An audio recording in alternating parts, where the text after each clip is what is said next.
Hi everyone, and welcome to this episode of Soul Seeds, where my guest expert for today is Melissa. And Melissa is both a spiritual and akashic guide. And the topic we are going to discuss today is the importance of shadow work. So, hi Melissa, thank you for being here. Hey, thanks for having me. And I would love to know, what exactly is shadow work? If you think of the word shadow, if you Mm-hmm. think of what a shadow is in physical reality, it's the place where the light doesn't shine.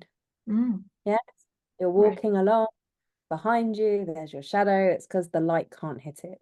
Mm-hmm. And when we talk about shadow work, it's really all the stuff that's inside ourselves that we don't know about yet, that are Mm, controlling us or affecting us or influencing us unconsciously. mm, And when we do shadow work, we are essentially shining the light on the bits inside mm. that we've been blind to before. And that are just like the things that we don't know about, or that we consciously choose to ignore. Both. Both. Right. Yeah, because Yeah. when we notice these patterns, and like you said, they're in the shadow, when you shine a light, and that's like creating the awareness of those patterns. It can be limiting beliefs or anything like that, right? Right. And I've run a number of shadow trainings and days and things, Mm, and people come in and they always look terrified. And when I ask them, what is it that you're expecting to happen today? Or, what are you most scared of coming here? And they go, oh, I just think that you're going to be helping me get rid of my anger, or you're going to make me own up to some things. And it's like, that's not what it's about. The mm, shadow is the part of yes, the part of us that we don't want to own up to. mm, Yes, the part of us that we reject. We're like, nope, I don't want to see you. I'm going to leave mm, you behind closed doors. The parts of us that we feel shame around. mm, Yes. But also the parts of us that we're scared for the world to see, which might be our brilliance, which mm, might be our intuitive selves, which might be that, I'm amazing at doing this certain thing, but I don't dare tell anybody because they might judge me, or they might think that I'm too much or too little or too whatever. mm, And so the shadow is definitely not about rejecting parts of us. It's all mm, we're doing is we're putting it more in the shadow. It's not labeling, this is one of my bad aspects. right. Yeah. But it is about understanding what triggers a response. Why Mm, is it that whenever I see or experience this certain type of person, or this certain conversation, or um, people doing certain jobs, why is it that it creates this reaction in me that mm, usually causes some form of destructive behavior? So that mm, might be judgment, that might be pushing people away, that might be turning around, might be shouting, that might be anger, that might be putting shame on self or somebody else.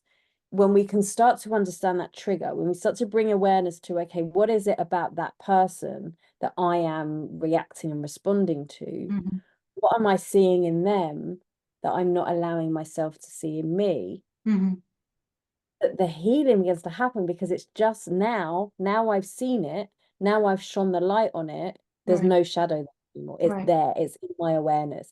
So now the next time that experience happens, that kind of person comes to me, rather than me, I might still get angry or mad or shameful, but now I'm aware of it, and I'm like, oh, there we go, it's not them, Mm, it's not them, even if they are annoying or mm, whatever, it doesn't matter what it is.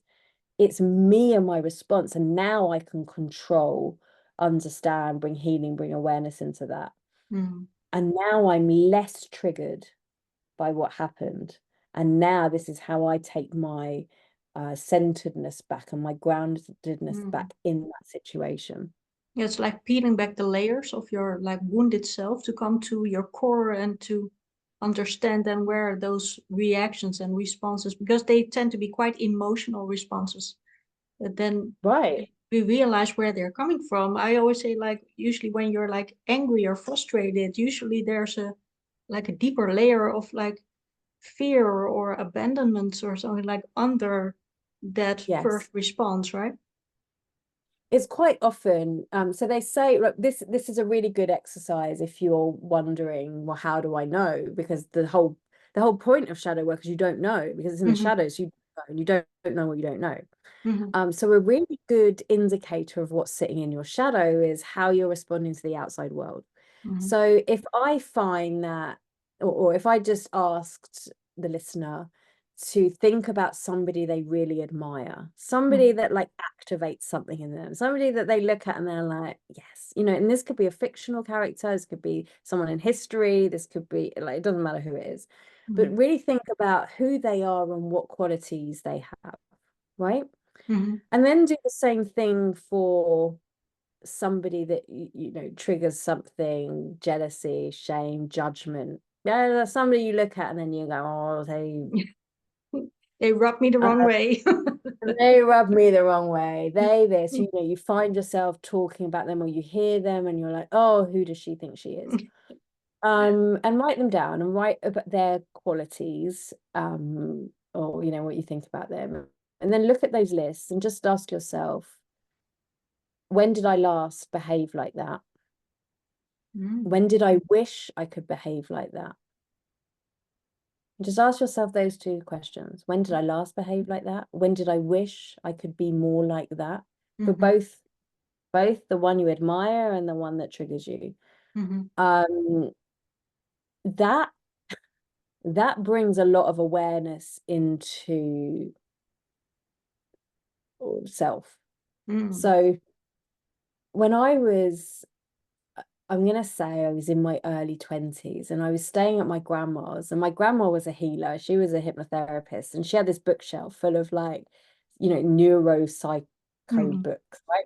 So I was staying there and I picked this one book and it was all about self-hypnosis and things. And anyway, so I'm reading this book and it asked me to do that. It said, think about a time when you were really triggered, or something that really annoyed you. And I was thinking, oh, and I was on a training course. So I'm like, oh, when you're on a training course and somebody really makes it all about them and answers all the questions and asks all the questions and knows everything about everything. I'm like, oh my God, they annoy me so much, right? Right. Then I'm reading the book, and then later in the book it said, when was the last time you did that? And I looked at it and I was like, oh, that's me. I do that. I'm the one that asks all the questions in the trainings. I'm the one that always wants to like have an answer to things. I'm like Hermione Granger, right? You're right. And I was like, oh my goodness. And I didn't know. And now as a teacher and somebody who holds space, I witnessed that. And had I not have had that realization when these people came into my trainings, I would get triggered, or I would be like, I don't know what to do with this, or I would be, blaming them. And now I have this empathy and this understanding where I can stay in my center and in my power, and I can help them, and I can, it no longer causes that energetic charge that it did. And it all came with awareness. It didn't came from, I need to now stop doing that, Right. because that's not the truth. I like to ask questions. And as a teacher, I love it when people ask me questions, because it helps. But honoring that, like, that's okay. It changes everything. Yeah, because like you said, when you create that awareness, you don't have to judge it. You can embrace it and know how to react next time. Right. And it's not it's not always that easy. It's not always like, oh, now I know, and now I know. Now I know, and It now I'm all fine and happy and la Yeah, di da. like, tick that one off the list. This Yeah. is, it's something that's it's like the whole iceberg analogy. So we're Right. now taking that bit, and then it becomes part of us, and then we integrate it. Like, okay, well, this is a part of me, and is this an identity or an aspect of me that I want to continue to move forward with? And if the answer is yes, then we use it to drive us. If the answer is no, then it's not about re-shadowing it, re-putting it back in the dirt, in the murky bag, and going, no, I'm never going to let It's going, okay, well, I understand this aspect of me. Where is the gold in that? And what I mean by that, Carl Jung, who coined the term shadow work, has a quote where he said that 90% of your shadow is gold. Yeah. So we think of our shadow as this big dark place, but actually there's a nugget that lies in there. And that when we open that, it becomes part of our essence and part of our power.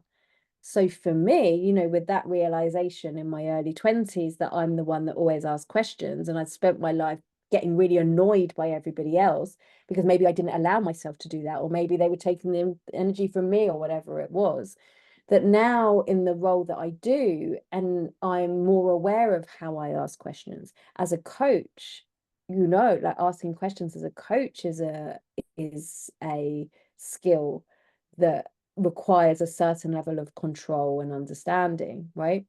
And so as I started to understand this about myself, rather than rejecting it and going, well, I better not do that anymore because it annoys me, so it must annoy other people, is how can I harness that and honor that, so that when I'm in the situation, I can ask the questions that really I want to say, that I can just take the focus to what's going to be helpful for me and the group.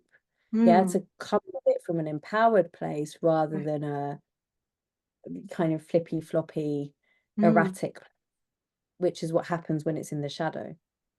So it's basically turning like a perceived flaw into an empowering skill. Right. That's Because that's a good way to perceive it, yeah. As we own that, these are parts of us. This isn't the whole of us. It's not like my whole identity is, oh, well, I ask lots of questions. It's a part of who I am. Yeah. And that actually has helped me become the person that I'm going to be. And so your shadow isn't all about the anger, but if you're finding out what's making you angry, and you really go into that and go, okay, well, the trigger's there, what is it? Then you'll find there's something in there that's either you're not allowing to express, or you feel shame around expressing, or, you know, it challenges a belief that you hold, you know, in the forefront. As you begin to do that, it gives you more permission to be yourself. And when you have permission to be yourself, you hold yourself differently. Right. And that is when you come from this empowered place. Like, I know who I am, I know how I serve. And that's how you make the biggest difference in the world as well. Well, thank you so much, Melissa. You're welcome. Thanks for the question.